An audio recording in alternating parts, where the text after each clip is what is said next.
What's up, mga bro?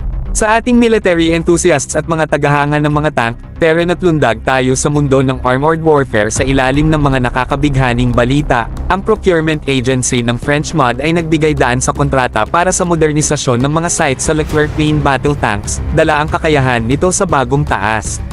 Pero hawakan ang inyong helmets, dahil malalaman natin kung ano ang mangyayari kung sakaling ang Philippine Army ay mag-a-acquire rin ng main battle tanks ng sarili.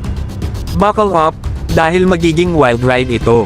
Isipin mo, ang Philippine Army na naglalabas ng mga modernong main battle tanks, na may kasamang high-tech na teknolohiya at firepower na akma para sa modernong labanan.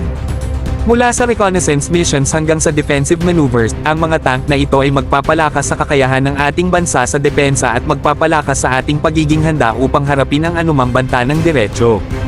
Pero ano nga ba ang mga benefits ng pag-a-acquire ng main battle tanks?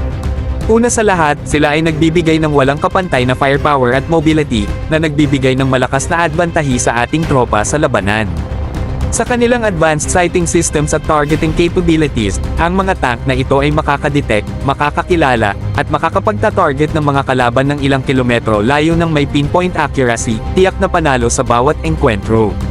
Bukod pa rito, ang mga main battle tanks ay naglilingkod bilang isang malakas na deterrent laban sa mga potensyal na kalaban, nagpapadala ng malinaw na mensahe na handa tayong ipagtanggol ang ating soberanya at protektahan ang ating mga interes.